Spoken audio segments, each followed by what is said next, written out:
మాతృదేవోభవ. శ్రీధర్యం astro YouTube channel వీక్షకులకందరికీ నమస్సుమాంజలి. ఇప్పుడు మనము 2024 సంవత్సరము కర్కాటక రాశి వారి యొక్క గోచార ఫలితాలు మనం సశాస్త్రీయమైన పద్ధతిలో విశ్లేషించుకునేట్టు ప్రయత్నం చేద్దాము. ఇప్పుడు కర్కాటక రాశి వారికి తృతీయంలో కేతు సంచారం జరుగుతున్నది. అలాగే అష్టమంలో శని సంచారం జరుగుతోంది. దీన్ని అష్టమ శని అని కూడా అంటూ ఉంటారు. స్వక్షేత్రమే కుంభరాశి, కానీ అష్టమ శని అని కూడా అంటూ ఉంటారు. అట్లాగే 9వ స్థానం అంటే భాగ్యస్థానం అని కూడా అంటారు. దానిలో రాహుగ్రహ సంచారం జరుగుతోందండి. అలాగే దశమ స్థానంలో కుజగ్రహ సంచారం జరుగుతూ ఉన్నది. అలాగే 11వ స్థానం ఏకాదశ స్థానంలో గురు యొక్క సంచారం జరుగుతూ ఉన్నది. ఇవి ఈ నెలలో మధ్యలో మారే పరిశక్తే లేదండి. ఇకపోతే 3 గ్రహాలు మాత్రము రవి, బుధ, శుక్రగ్రహాలు ఇక్కడ మీకు ఈ కర్కాటక రాశి వారికి 11, 12 స్థానాలలో సంచారం జరుగుతున్నదండి.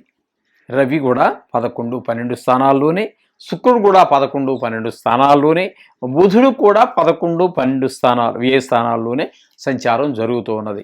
అయితే ఇప్పుడు విడివిడిగా ఏ ఏ గ్రహాలు మనకి శుభ ఫలితాన్ని ఇస్తాయి అనేటువంటి విషయాన్ని తెలుసుకుందాం.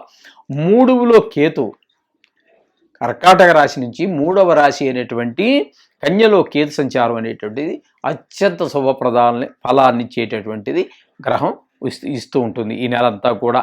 అలాగే అష్టమంలో శని కొంచెం ఇబ్బందికరమైనటువంటి పరిస్థితుల్ని అయినా మనకి కొంచెం ప్రాణం బాగలేకపోవటము, కొంచెం ఇబ్బందులు కలగజేయటం, ఆ విధమైనటువంటి ఫలితాలు కలుగుతూ ఉంటాయి.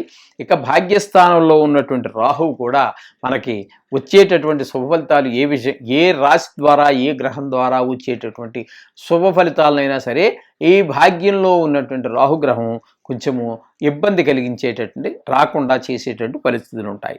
ఇక దశమంలో కుజుడండి, అంటే దశమంలో కుజుడు స్వస్థానమే, కానీ దశమంలో కుజుడు మనకి వృత్తిపరమైనటువంటి కొన్ని ఇబ్బందులు కలిగేటువంటి అవకాశాలు మనకి కలగజేస్తూ ఉంటాడు. ఇకపోతే 11వ స్థానంలో అంటే ఏకాదశ స్థానంలో అంటే వృషభంలో ఉన్నటువంటి గురువు అత్యంత శుభప్రదమైనటువంటి ఫలితాలని మనకి సమకూరుస్తూ ఉంటాడు. మీరు ఏవి మిగతా గ్రహాలు ఎన్ని ఇబ్బందులు కలగజేస్తున్నప్పటికీ వాటిని కొంచెము అడ్డుకుని ఈయన మనం చేసే ప్రయత్నాల్లో ధన విషయంలో కావచ్చు, ఏ విషయం తీసుకున్నప్పటికీ కూడా మనకి లాభస్థానంలో ఉన్నారు కాబట్టి గురువు గారు మనకు అనుకూలమైనటువంటి ఫలితాలు కొన్ని గ్రహాలు వెనక లాగుతున్నప్పటికీ కొంచెం ముందుకెళ్ళేటట్టు తీసుకెళ్లేట ప్రయత్నం మనకి గురువు గారి ద్వారా లభిస్తూ ఉంటుంది. ఇక ప్రత్యేకంగా చెప్పుకోవాలంటే నెల మధ్యలో మారేటటువంటి రవిగ్రహం, బుధగ్రహం, శుక్రగ్రహం ఈ 3 గ్రహాలు కూడా కర్కాటక రాశి నుంచి ఏకాదశ స్థానమైనటువంటి వృషభ మిథునాలలో సంచరిస్తూ ఉన్నారు 3 గ్రహాలు కూడా. అయితే ఇందులో శుక్రుడు ఆయన కూడా లాభస్థానం ఏ స్థానాల్లో సంచరించినప్పటికీ కూడా ఆయన కూడా అత్యంత శుభప్రదమైనటువంటి ఫలితాలే ఇస్తాడు. 2 రాశుల్లోనూ కూడా శుభ ఫలితాలు ఇస్తూ ఉంటాడు. ఇక రవిని కనుక మనం తీసుకున్నట్టయితే ఆయన మనకి 11వ స్థానంలో శుభ ఫలితాలు ఇచ్చినప్పటికీ వ్యయ స్థానం దగ్గరికి వచ్చేటప్పటికీ ఆయన సరి అయినటువంటి శుభప్రదమైనటువంటి ఫలితాలను ఇవ్వజాలరు. అలాగే బుధుడు కూడా 11వ స్థానం అంటే లాభస్థానంలో సంచరించేటటువంటి రోజుల్లో మనకు శుభఫలితాలు ఇస్తారు. వ్యయస్థానంలో సంచరించే రోజుల్లో కనుక అనుకూలమైనటువంటి ఫలితాలను ఇవ్వజాలరు. మొత్తంగా కనుక మనం తీసుకున్నట్టయితే కేతువు, గురువు అలాగే శుక్రుడు ఈ 3 గ్రహాలు కూడా నెల మొత్తము కూడా మనకి అనుకూలమైనటువంటి ఫలితాలు ఇస్తూ ఉంటాయి. అందులో అత్యంత శుభప్రదమైనటువంటి గ్రహాలు గురువు, శుక్రుడు చాలా ఫలితాలు మరింత బాగుంటాయి. కేతు ఫలితం కంటే కూడా బాగుంటాయి. అట్లాగే 3 గ్రహాలకు మనకి ప్రతికూలమైనటువంటి ఫలితాలు ఇచ్చేటువంటి అవకాశం ఉంది. శని, రాహువు, కుజుడు ఈ 3 గ్రహాలు నెలంతా ఒకే దగ్గర ఉన్నప్పటికీ కూడా అవి మనకి అనుకూలమైనటువంటి ఫలితాలను వాటి స్థితిని బట్టి మనకు అనుకూలమైనటువంటి ఫలితాలను ఇవ్వజాలవు. ఇకపోతే 2 గ్రహాలు మాత్రం రవి, బుధులు మాత్రం ఒక 15 రోజుల్లో అశుభాన్ని ఇస్తే 15 రోజుల్లో శుభ ఫలితాలు ఇస్తూ ఉంటారు. శుభ అశుభ ఫలితాలు 2 మనకి కలగజేస్తూ ఉంటారు. ఈ విధంగా ఒక్కొక్క గ్రహాన్ని గురించి మనకి ఏ శుభ ఫలితాలు వస్తున్నాయి, ఏ గ్రహం వల్ల ఏ ఫలితాలు వస్తున్నాయి అనేటువంటి విషయాన్ని మనం చర్చించుకోవడం జరిగింది. ఇప్పుడు టోటల్గా కనుక మనం తీసుకున్నట్టయితే కర్కాటక రాశి వారికి విడివిడిగా గ్రహాల గురించి మనం చెప్పుకున్నాం. విడివిడిగా చెప్పుకున్నప్పుడు ఒక రకంగా ఉంటుంది. మొత్తం దీన్ని అన్ని చేసినప్పుడు తమలపాకులు ఉన్నాయండి, పాన్ ఉంది, తమలపాకులు వేరే, వక్క వేరే, సున్నం వేరే, విడివిడిగానే ఉంటాయి. కానీ ఈ మూడింటిని కూడా చేర్చి మనం దాన్ని పానుగా అంటే కిళ్ళిగా లేదా ఇంకా మరి ఏమంటారో తెలియదు, ఆ విధంగా వేసుకున్నప్పుడు ఒక రకమైనటువంటి ఫలితం వస్తుంది. ఆకులా ఉండదు, ఆకు రంగు ఉండదు, సున్నంలా ఉండదు, ఆ రంగు ఉండదు, దాని గుణం ఉండదు. అలాగే వక్క, ఇవన్నీ కలిసి నోరు చక్కగా పండటము,